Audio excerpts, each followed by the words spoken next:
Hello people, and today we are going to be taking a look at Super 13-1 for the Game Boy, created by some unknown company or possibly one person.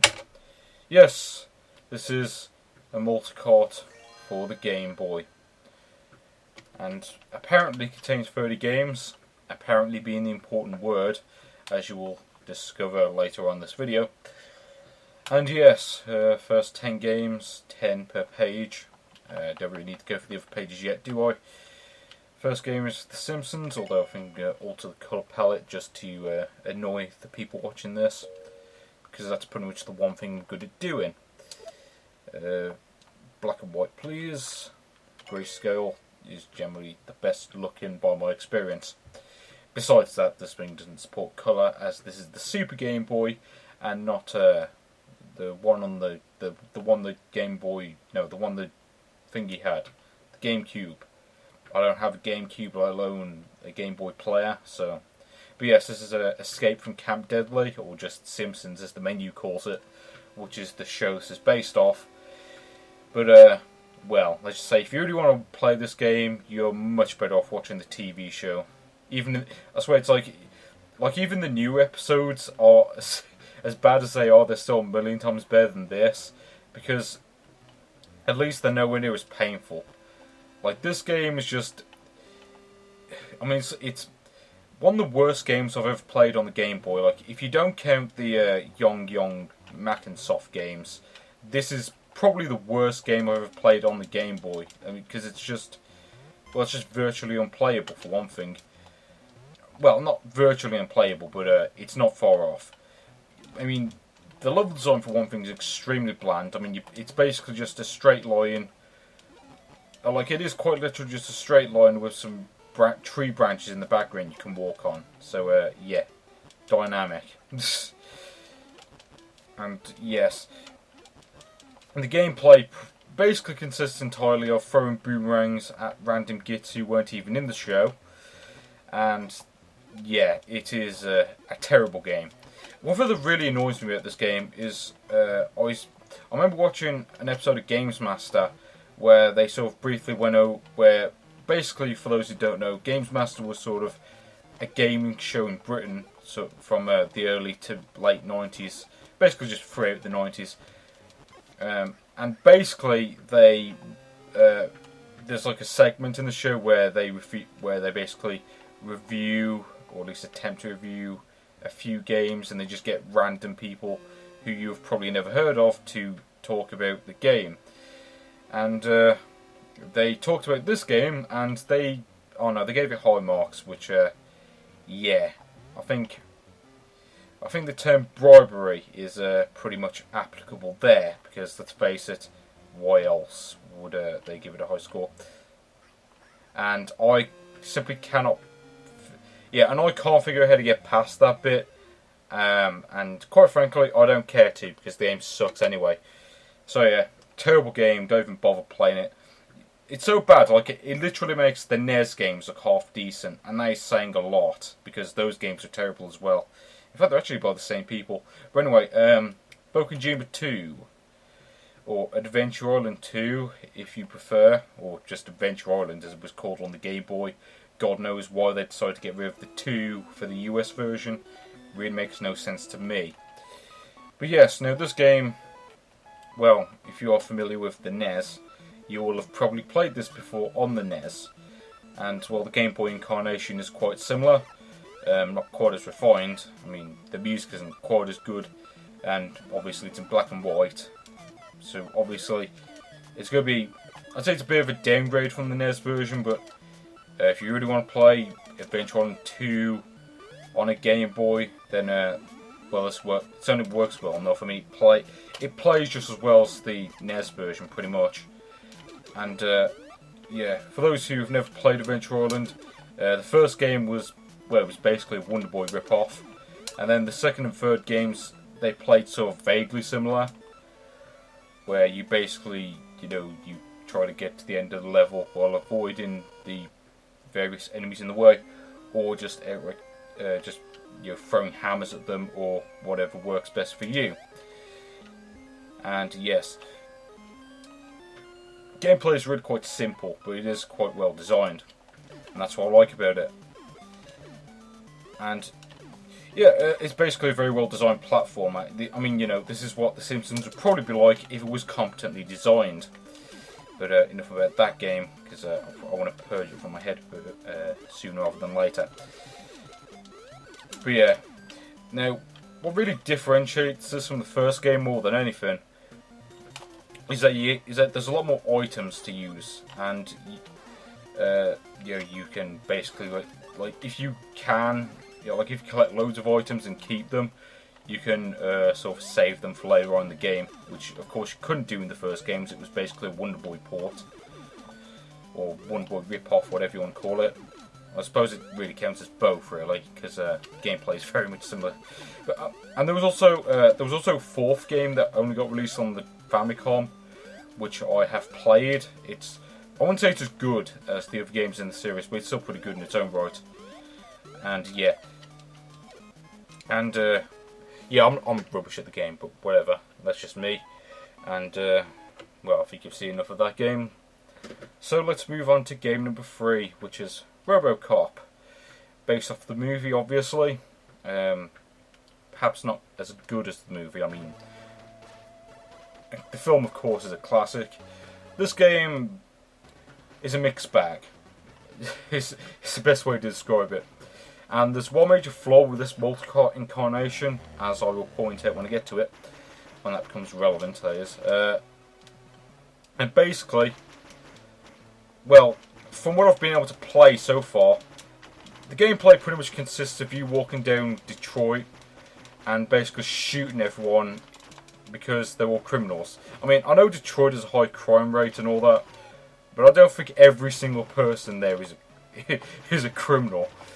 I think that might be going a bit extreme, and probably should be using a different controller for this game, because the one I'm using right now isn't working too well. I'm normally not this bad with the controls, because the controls in this game are quite decent. Although what is quite annoying is that there's no invincibility time when you get hit. So it's like, you know, if someone shoots you several times, you will take off the hits, because there's no invincibility time. And basically the best strategy I've found with this game is to sort of just, well, to try and be like as slow as possible without running out of time, which, you know, isn't too hard because you have 4 minutes, and the level is quite short. And yes, and what I don't understand why there are so many kung fu experts in Detroit. It seems a bit unrealistic to me. Also, I should probably plug in a different controller after this, because the D-pad's a bit meh. And yes, I shoot you, and I'm sure there's a bugger on up there. If I remember correctly, you can't walk up the stairs in this version, which is something you could do in the NES version, even though it was a bit finicky. Actually, could you walk up in this version? I don't remember. Not like it really matters. There's nothing up there anyway. And yeah, this control's being a pain in the arse. Wonderful. And yeah, I'm just shooting as random as possible, because why not? And yes, you do get power-ups, like the spread gun, which is pretty much what I'm using now. Although you only get limited shots for it, which I suppose is fair enough. Yeah, nice try. See, this is what I was saying. Like, they have Kung Fu Masters in Detroit. I mean, I've pointed out once, but it's like it doesn't make any sense. Ah, okay, here we are. The music stops when you reach the end of the level, and, well, here's that problem that I was talking about. At least when I take out this bugger, anyway. Yep, he's down. So, yes. Attack in progress, rescue the woman.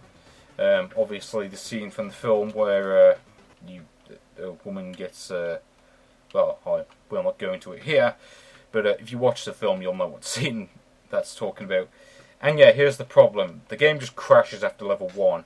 I'm fairly certain that's a bug with the multi-cart. I don't know if the previous owner messed with it to make it like that. I don't really know, as I wasn't witnessing them at the time.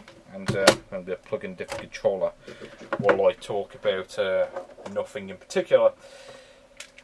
screw it, I'll just plug in the regular SNES controller, because that's what I'm playing this on.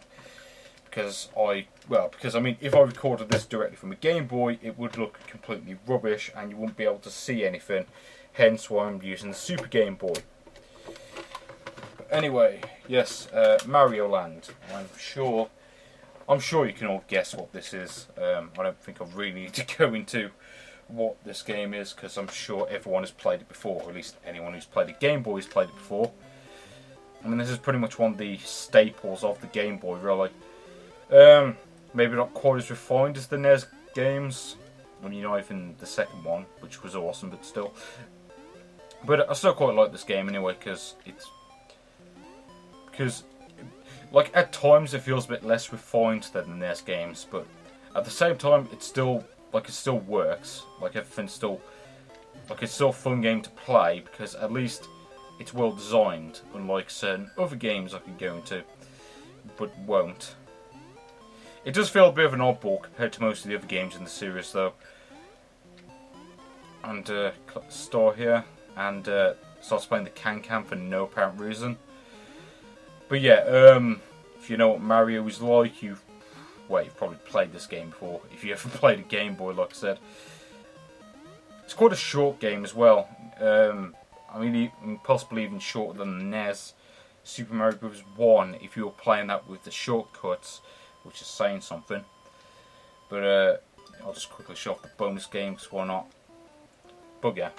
I don't care about the fire flower, so screw it, I'll go on to the next game, which is Mario Egg. At least that's what the menu calls it. This is actually, this is actually Mario and Yoshi. If you ever played that on whatever console you want. I mean, I used to have this game as a kid, obviously the European version of it. And just going to clear the first level here. The gameplay is quite simple. Basically, you have to match up the enemies that are of the same type. And in this mode, the one that I'm playing on now, you also have to clear them all in order to be advanced to the next level. I have no idea if there's an ending to this, because I can never get that far. If I recall, there isn't. But yeah, there's also a NES version, which is, it's basically the same game with colour, pretty much. It's really the best way I can describe it, to be honest.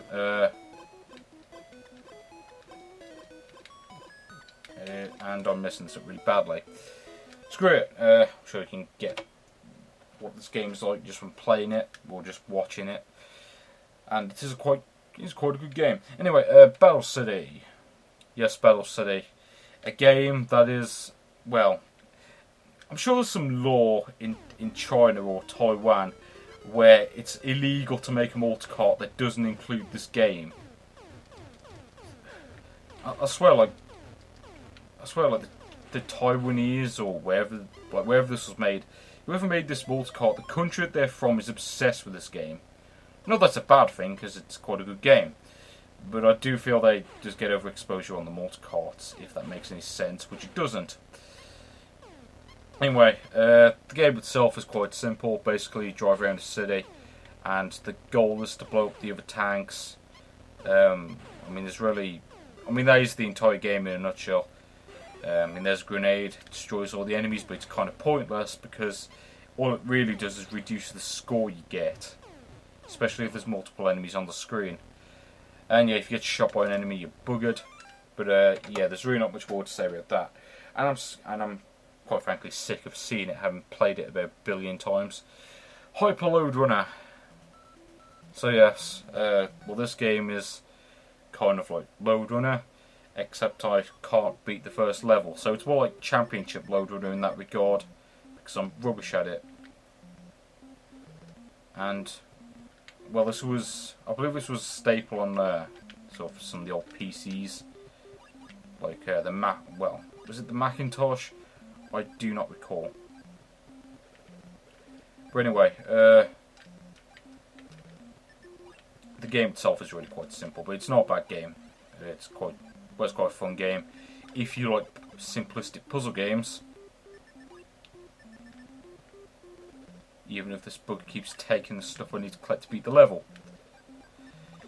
And yeah, I mean, and if I don't sound overly enthusiastic about this game, that's just because I can't really think of much to say about it. Because there's really nothing of note about it. I mean, it's a decent game, but it's nothing more. You know, if you like puzzle games, you might enjoy it for a bit. But well, let's just move on to the next game. Fair few puzzle games on here, as a bit of a spoiler. Alleyway. Yes, this one's another staple of the Game Boy library, although perhaps nowhere near as good as the other stalwarts. Mainly because it's pretty much Arkanoid with all the fun taken out of it. You know, no power-ups, and the levels are not quite as interesting. Well, I mean, well, okay, you do have scrolling levels and levels that move downward a bit like in Puzzle Bobble, or Buster Move, or whatever you want to call it. But yeah, it's a poor man's Arkanoid. I mean, that's really the only way I can describe it. I mean, I suppose it's mildly fun for a couple of minutes, but yeah, just go play Arkanoid instead. It's a much better game. Or hell, I mean, even Breakout, because at least Breakout is more challenging than this. And it's funny that like they ripped off a game like it's more akin to a game that's like that was over 10 years old when the Game Boy came out. So yeah, yeah. I mean, it's like if you really want to play an Arkanoid clone on the Game Boy, you know, Kirby Spot Ball is a much better option. I'm just gonna say that right now, because at least that game, well, there's a lot more going for it. I mean, it has much better presentation for one thing. I mean, it has music, and the graphics are better. I mean, granted, you really can't expect much in terms of graphics from a monochrome system, but still, at least the graphics were better. And I can't be bothered to beat the level because I'm too lazy, and I am a lazy bugger by nature. So let's move on to Flipple. Now this one is a game I've played before on the Famicom and on the Game Boy as well. Now the game itself is quite simple, as you would probably imagine. So yeah, this is yet another puzzle game. This is probably one of the better ones on here, in my opinion anyway. The goal is quite simple. Basically, if you've never played this game, the goal is just to try and get rid of as many blocks as you can by throwing the blocks that look the same. And that's pretty much it, really. There's not much more I could say about it, to be honest. But if you like this sort of game, well worth playing. Yeah, I mean, to me this is one of those games where if it looks fun, it probably is. I think that's the best way to describe it. I think the game ends if you beat 50 levels, at least on the Famicom version. I don't know if the same applies to this. I mean, for all I know, it could just go on forever until you get game over. But I don't know. Nor do I particularly care, because it's basically the same thing like 50 times, with minor differences between some of the levels. But anyway, Dr. Mario.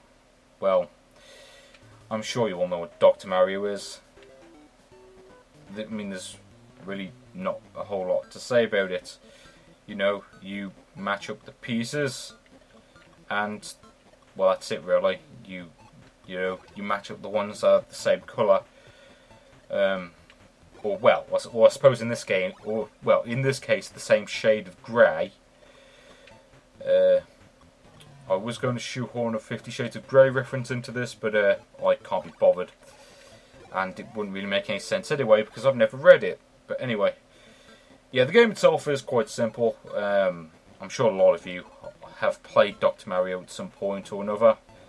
And if you haven't, then, well, get to doing that, because it is a great game. And, well, that's about it, really. I mean, there's not much more I could say about this game. It's a very simplistic puzzler, and it's a very good one at that. Yeah, again, this is one of those games where if you like puzzle games, then you will more than likely like this game, because it's a very well designed one. And a very challenging one at that. I mean, by the time you get to like level 10 or so, it gets really odd. I'm just going to say that right now. But yeah, not much more to say about it, so let's move on to the next game. Which is it's Adventure Island. And that one's just a repeat, so I'm not going to bother. It's just Adventure Island 2 again, or Boken Jimmy 2, whatever you want to call it. So Tasmania Story, and this one is not very good. Probably the worst one, probably the worst game on here, to be honest with you. And, well, I'll explain why. So we've got a half-eaten, badly drawn apple, for no reason. A tiger running across a desert, and a very badly drawn tiger at that. Or, I don't know, maybe it's supposed to be a zebra, I don't know, because it's in black and white. But anyway, yes, controls, well, the controls and indeed the gameplay are quite simplistic. Basically, you have to try and collect all the cacti. Why? I have no idea.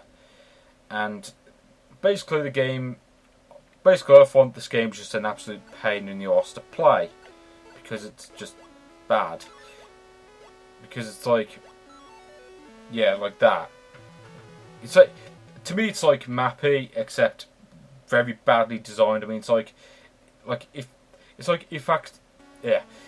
Active Enterprises tried to make a Mappy ripoff, it would end up being like this, just virtually unplayable rubbish. I mean, it's probably just me being rubbish at the game, but I always struggle to beat the first level, let alone all the other ones. And I'm certainly not going to attempt to beat this game because it sucks. Anyway, next game is, well, he calls it it's a tongue twister. Shisensio, or however you pronounce it. Calls it Matchmania on the title screen. I'm guessing Shisensio is like the Japanese name, but whatever. Come on, let me change the level. I'm gonna go to a later level just to see what the difference is. Very little, from what I gather. But yeah, this game, well, if you've played, this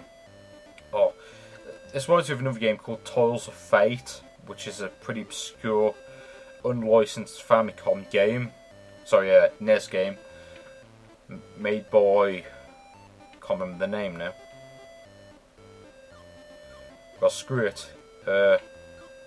Yeah, well, the idea behind the game is simple. You know, you match up the mahjong tiles. I mean, that's basically the whole game, really. I mean, it works the way it is, but it's nothing special. I mean, it's a good time waster for a few minutes, but nothing more. I mean, that's how I would describe it. Yeah, it's a good game to play for like 5 to 10 minutes. And I seem to have picked a very easy level because it's like symmetrical pretty much. And yeah, probably should have picked a different one, but screw it. I'm sure you get the concept just from looking at that. So we move on to Yakuman, which is a Japanese game, as you can probably guess. And this text, I have no idea what it says, but apparently you can select, I don't know, it's like tic-tac-toe or something, I don't know. But yeah, this game is basically mahjong. I mean, that is literally it. I mean, if you know how to play mahjong, then it might be fun for a bit. But if you don't, then it's kind of pointless. And, you know, you just be playing it and wonder, why am I playing it? But yeah, that's about it, really. There's, you know, it's a mahjong game. If you like mahjong, it might be worth playing. It might actually have 2-player, I don't know. Mainly because I can't read the text. So, Space Invaders. Now, this one, I think this was a Japanese-only release, at least on the regular Game Boy. But yeah, Space Invaders, by Taito, of course. And, well, I really don't need to go over what Space Invaders is, do I? I'm sure everyone's played this at some point, in some form or another. And I'm absolutely rubbish at it. Yeah, I mean, I've got this on the Famicom. I mean, that version isn't exactly arcade perfect, but I mean, it's good enough. And, yeah, sound effects very much like the arcade game, which I do approve of. And I'm absolutely rubbish at it, just like the arcade game. But yeah, I'm sure you'll know what Space Invaders is. So, tennis. That's exactly what it says on the tin. It's a tennis game. You pick level 1, because I'm absolutely rubbish at this. But yeah, the game itself is, well, it's tennis, I suppose. I mean, if you like tennis, then this might be alright. Well, at least if you like the really old tennis games. I mean, I would probably like this if I was any good at it, but yeah. Well, let's just say Roger Federer, I'm not. Yeah, I'm a lot better at the NES game, and therefore I prefer it simply because I'm not complete rubbish at it. But anyway, Volleyfied or Volleyfire. Apparently, the creators of this multi-cart don't know how to read. But yes, Volleyfire. Was this a Japanese-owned release? I'm not entirely sure. I don't particularly care either because it's not that great of a game, as I will show off. So yeah, the game itself is quite simple, really. I mean, at first it looks like it's going to be a shooter, but it's just, yeah. I mean, this is the whole game, really. Basically, you just fire bullets randomly, and that's pretty much it for the gameplay. Every now and then you get a boss, but it's not a game I'm a fan of. I mean, like, it's a nice concept. The execution could have been a lot better. Yeah, I mean, because the rocks are just annoying. Like, they just get in your way. Yeah, I mean, like I said, it's a game. Like the concept is interesting, but the execution isn't all that great. Again, this might be entertaining for like 5-10 minutes. Although, well, actually, probably not. It gets boring pretty quickly. Thankfully, it's a pretty short game if you know what you're doing. As long as you don't get hit too many times. And you have to... This is the main thing that really annoys me about this game, is that you have to defeat the ship several times before you can move on. I mean, it seems kind of pointless that they would give the enemy multiple lives when there's virtually no strategy to the game. Because I mean, the AI isn't very good. It just moves around randomly and shoots constantly. So yeah, it's not really a game I recommend playing. I mean, it's not a horrible game. I mean, it's a million times better than a few of the other ones on here, but still. Trump Boy. Now, this one's just not a fan of this one. Actually, I want to see what happens if I select one of the other games. It'll probably end up being like an entirely different game. Okay, it is. So, okay, I have no idea what I'm doing here, because when I selected the top one, it went to some sort of Big 2 card game, I think. And this seems to be entirely different. I haven't got a clue what's going on here. This makes no sense to me whatsoever. I press the... It's like I press the D-pad, and either I take the card, or it like... I mean, it's literally like I either take the card, or it comes up... Oh, I see, it's a bit like, what was it called? Bullshit. It's a bit like that, except I'm not allowed to lie, which kind of defeats the purpose of the game. And I can't do anything here. Oh no. Yeah, I have no idea what to do here, because I mean the game's not going to let me lie, so it's kind of pointless really. Yeah, it might be half decent if I knew how to play it, but seeing as I don't, let's move on. Broken P3 is just Adventure on 2 again, so screw it. World Bowling, which is, well, it's pretty much what it says on the tin really. They kind of screwed up the Union Jack, but whatever, let's move on. Now, I remember playing this game on the Famicom, and I swear it's almost identical. Like, even the music sounds the same. Well, or at least the theme music sounds the same. I mean, this sounds different. But, yeah. It's a bowling game. I mean, if you like bowling video games, it's quite a decent game. It's quite a decent game. If you don't like bowling games, however, you might want to play something else. I mean, it's quite well designed as far as bowling games go. I mean, it plays well enough. And it certainly has that sort of like random, well, that sort of random element, which you pretty much need for a decent bowling game. But I mean, obviously, if you practice enough, you will be able to be pretty good at it. So, actually, I'm not sure. Do you have to beat the high score 200 to move on? Because I don't know. Because I mean, it says high score 200, so I'm pretty sure there's 10 frames to this. But yeah, it's bowling. There's not much more to say about that. And to move on to the last page. For some reason the cursor moves to the bottom when you go onto this page. I have no idea why it does that. But Super Mario is just Mario Land. 90 Tanks just Battle City. Here we have the last few games because these ones are just repeats, so I'm not going to bother with them. Klax. Yes. Based off the arcade game. And I mean, I used to have bugger.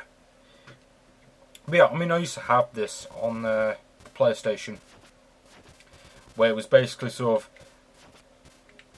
where it was basically like a compilation of games.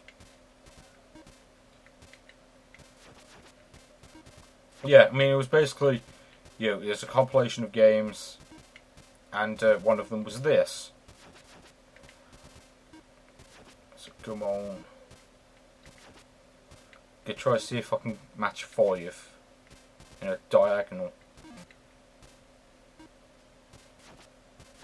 Oh yeah, I win. Oh, okay, apparently. Oh, okay, if you have 5 in a row, you win automatically. I didn't know that. I thought you had, cause I'm pretty sure it says you have to get 3 in the first level, and then must get 5. Because that's the way the game works. Oh, okay, I can get 5 in a row again. Way. Okay, so if you do that, it gets rid of 3. Didn't know that. But anyway, yeah. I mean, I'm sure a lot of people have played this game in some form or another. Like I said, I had the PS1 version. And yeah, basically you have to try and match like 3 in a row. And obviously do the objectives as stated at the start of the level. So make sure you pay attention to the the instructions. Like here it says I must get 3 diagonals. So if I put them horizontally or vertically, it's not going to make a difference because that won't count towards my score. Actually, you know what? I'm going to try a trick here. Haha. Yeah, got them in the cross. I love the little tunes that play whenever you match them. But anyway, the sound effects aren't great, but I do like the little tunes that play. I mean, it's a good port. I mean, obviously it doesn't really look all that much like the other versions, but it plays just as well, which is of course the important thing. So there we go. That's Klax. Probably one of the best games on here, to be honest with you. At least in my opinion, because like I said, I played this as a kid, and therefore I quite like it. But anyway, let's move on to the next game, which is Sokoban 2. Which I believe is called Boxel 2 in North America, but this is the Japanese version. And yeah, it's Sokoban. There's not much to say about the gameplay, but yeah, for whatever reason they decided to put in a vague plot to the game. I have no idea why, because why would Sokoban need a plot? It really makes no sense to me. Yeah, it's like if you put a plot in Tetris, it's kind of pointless, really. In fact, I'm quite surprised they didn't include Tetris on here, because they usually do with Game Boy Multi-Carts. I guess they figured, you know, well, everyone gets Tetris with a Game Boy anyway, so there's no point including it on here. That's the reason I'm guessing anyway. It could have just been we didn't feel like putting it on, because yeah. And yeah, basically in Sokoban you have to push the boxes over the dots, and that is basically the whole game. And there's really not much more to say about it. I'm pretty rubbish at the game, as you will see here. Just going to prove that by doing this. See, I've lost. Next game, and also the last, due to the nature of repeats, Shanghai. Yes, Shanghai. By HAL Laboratory. Famous for that game, Super Smash Bros. But yeah, Shanghai. Which is basically, well, if you ever played Mahjong Titans on Windows, it's basically the same thing as that. You know, you match up the pairs, and that's basically it. It's quite a decent version, to be fair. I'm not going to bother playing through it because it would take way too long to do that. But I'll just quickly demonstrate what the game is like. But yeah, Match those up. I do quite like the music in this version. It's probably one of the best things about this port, to be fair. And yeah, I used to have a demo disc with a game that played like this. I forget what that version was called. I think it was just called. I think it might have just been called Mahjong. I don't know. But yeah, you've probably played. You know, I mean, like you know, you might have played it on that. You might have played something entirely different. I mean, you might have played this on the NES. Actually, no, not the NES. The Famicom, sorry, because it's never got released on the NES, I don't think. But yeah, there's really not much more to say about it, and I can't be bothered to finish the level. So on that note, I will see you later, people. See you.